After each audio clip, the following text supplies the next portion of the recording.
Yep, we had a good practice today on ourselves and try to take some target areas that we think we could get better at in terms of offense, defense, and special teams, and did some quality control work and then worked on some future opponents.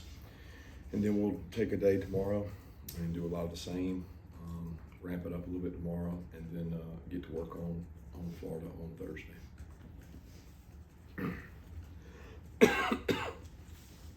Coach, kind of a two-part on the two targeting calls. I guess number one, what kind of feedback did you get back from the league about those? I guess especially Jonell's, it seemed like that wasn't quite the greatest as maybe the first, but also if you're a defender and your offensive player is ducking his head, what is he supposed to do in that millisecond of time to keep him from having that kind of collision? Yeah, not duck his head. I mean, that's what the defender's supposed to do. I mean, if that's my son out there and he's got the ball and he's running the ball, I don't want him ducking his head with the ball like their offensive player did. I certainly don't want our defensive players ducking their head or the crown of their helmet being used. It's very dangerous. I can't get into the commentary, but both of those were really close, unfortunate, borderline situations, because one came from an offensive player lowering his head, and then Dan mirrored it, and then Jonell's is really tough because he's trying to avoid helmet to helmet. He's trying to avoid going high, which most NFL offensive players would rather you hit them high than hit them low, because their legs are their career, and it's tough. They're tough calls in both situations, but everybody's trying to work on the safety of the game, and that's the focal point. Yeah, Kirby mentioned just looking at target areas of improvement. Just as far as the secondary goes, where do you want to see that unit continue to grow and get better down the stretch, and just overall, what are your thoughts on that group so far this season? Yeah, I mean, we've been a work in progress. I don't know if I can say how young we are, but we are new. We're relatively new. We've got 3 guys that are starting in the NFL, and anytime you have 3 guys that are starting in the NFL, that probably means they played for you at least 2 years, and those guys all did. So there's a lot of growing up that's had to do back there, and they continue to work to get better. And all you can ask your kids to do is work, compete, be competitive, be tough. And they do that, and I'm pleased with how hard they work and compete. We haven't made some plays on the ball that I think could have rewarded us, or maybe, when offenses make mistakes, we don't capitalize on that mistake, a la dropped picks.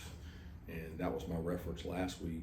I mean, after the game, I think some people took it to be about the offense, but my comments were about the number of drop picks we had in one game. I don't think I've ever seen anything like that. And that's where you have to hurt teams. You have to turn those into turnovers, and when you don't, they're just incompletions. So we got to play the ball down the field better. Coach, are you able to provide any update on the Smile London status and just what he's been able to do this week? Yeah, we're hoping to get Smile back. Can't wait to get him back. Hopefully it'll be soon. He's out there with us right now, and don't know when it'll be. Kirby, going back to the 2 targeting calls and just the way y'all responded to them, what did you make of the way that KJ and Jacory played? And, is there anything different that you guys do knowing that you have those guys that are going to be in a big spot with an extra week to prepare?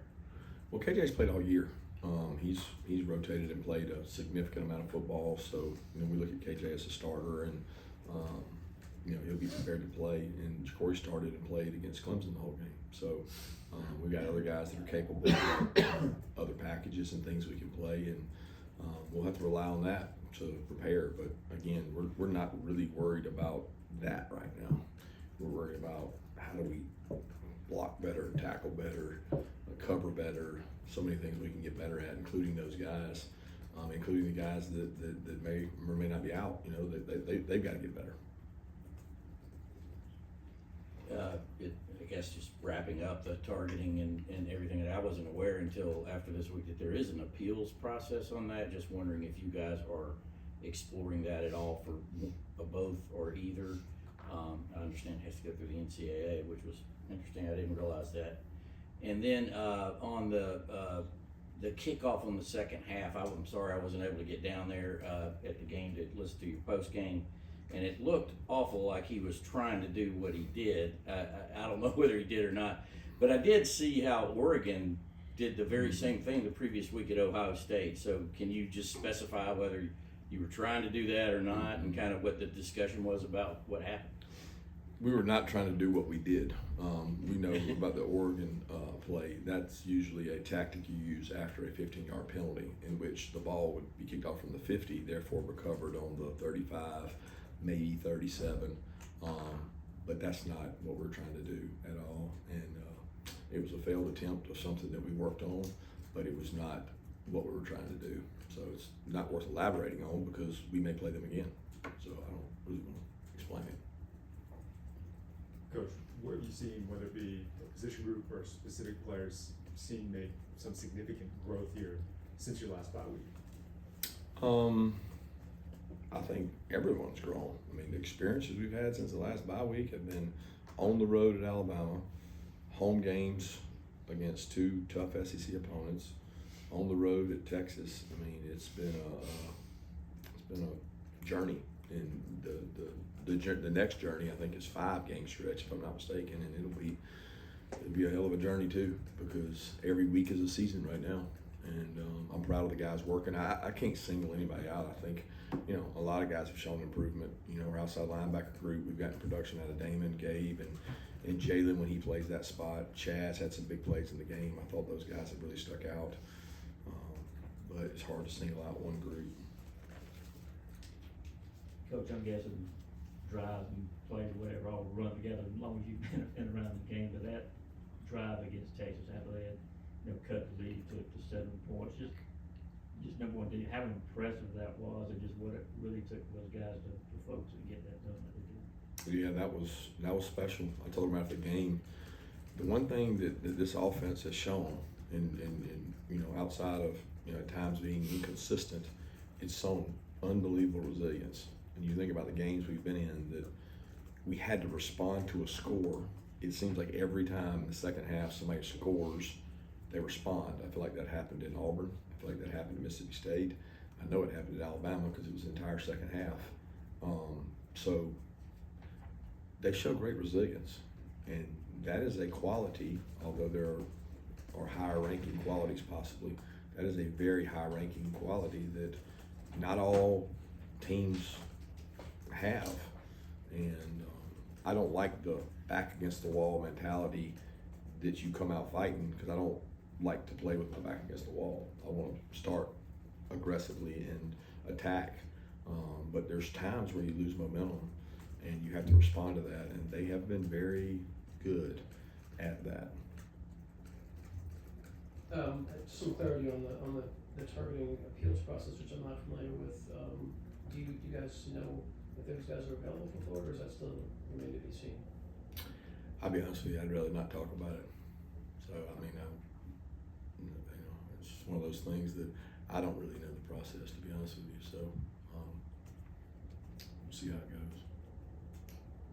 Yeah, Glenn Schumann's wife had a baby last Wednesday, and I'm just wondering, as a coach, what's it like trying to balance the life and football aspects of it, and how would you assess how Glenn did in terms of inputting on the game plan and executing the defensive game plan last week? Yeah, he did a tremendous job. I think, first thing as a coach, you don't plan to have a baby in season. So that's the first mistake you make is that. You got to get your priorities in order when you do that. But it's also his third. So Lauren's incredible. Coach's wife, she does a tremendous job supporting him and his players. And she's a wonderful mother and great wife. She was at Alabama with Glenn and I and worked there in the football office. And she does wonderful things for the players and does so much, and she's done a great job with her kids. And we knew it was around that time. He said he was going to have a plan for it, and he executed the plan to a T. So he didn't miss a beat. He got things set up where everything could go down Wednesday after practice, which we go home then, and he was back in work Thursday morning at 7 o'clock with a smile on his face and a baby born. And he did everything he needed to do to not really miss a beat. I mean, we have guys miss all the time. Our special teams coordinator, Kirk Benedict, just had a baby as well right after the Texas victory. So he planned his a little better for the bye week. Chris Cole played on a lot of third downs on Saturday night. How have you seen him progress throughout the season and being able to rely on him in those big situations? First off, if you want to say that players made one of the biggest jumps, going back to your question, Chris Cole has made from the time he arrived to now, he has improved immensely. He and Justin Williams are so high character and toughness and intangibles. They almost compete against each other and drive each other like off the scales in terms of competitiveness and doing things right, no matter who's watching. And I think that's a really good trait for a young player, is to be like, it really doesn't matter who's watching, I'm gonna always do it right. That's Chris Cole and Justin Williams. But Chris has put himself in a position because he has really elite speed and flexibility to be able to cover, and he's got great length. And I think Schumann did a great job identifying those two guys as high character, high intangible players. And Chris has helped us. He's gotten smarter and smarter. And you know, the smile situation has afforded him that opportunity. He and Jacory have played in that role some at third down. Yeah, Coach, you mentioned the drops, both offensively and defensively, particularly on the offensive side of the ball. How can you as a coach go about trying to coach that out or improve upon that area? You know, I think you have to be careful. You have to ask yourself why.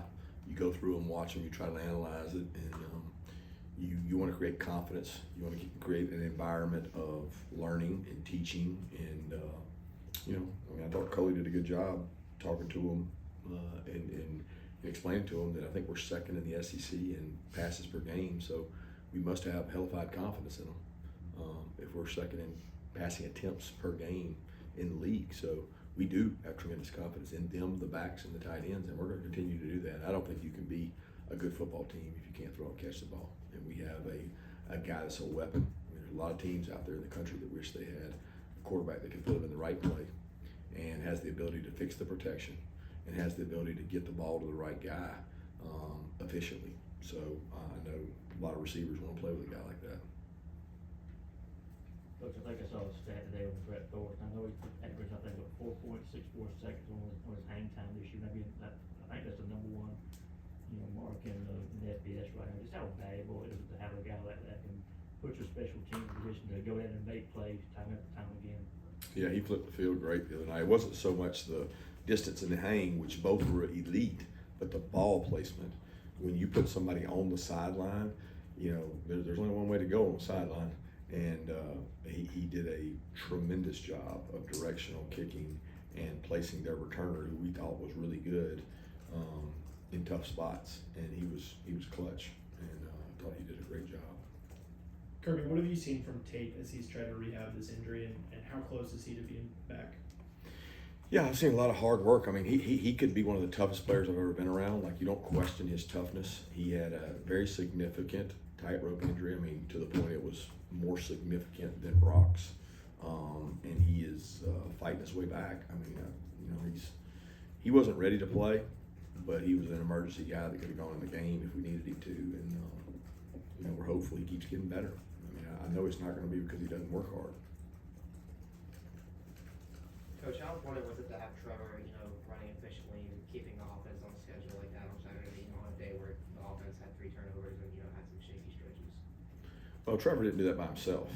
You know, like, there would be a lot of people that would admit that no running back runs on the #1 defense in the country by himself. You know, somebody's up there blocking, somebody's cracking people, somebody's taking on hits. So he had tremendous help, but he did a great job. I mean, he has been a bright spot, especially like off the field, like energy, enthusiasm, leadership. I mean, he cares about those O-linemen. He does things for them that are just, you know, we haven't had guys around here do that. And he was big that night for us. He made some really big cuts and runs and exploded through the line, and it gave us a weapon that we needed.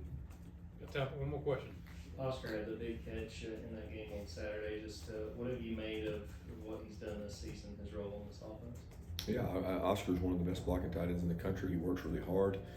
He's a tremendous kid. I think he would tell you he's left some plays on the field that he wish he could have back, but he made the most of those. And that's what you're judged on, is your competitive character for the next play. And he made that play and continued to do it, and hopefully get a bigger role in the passing game as we keep going down the road. Thank you.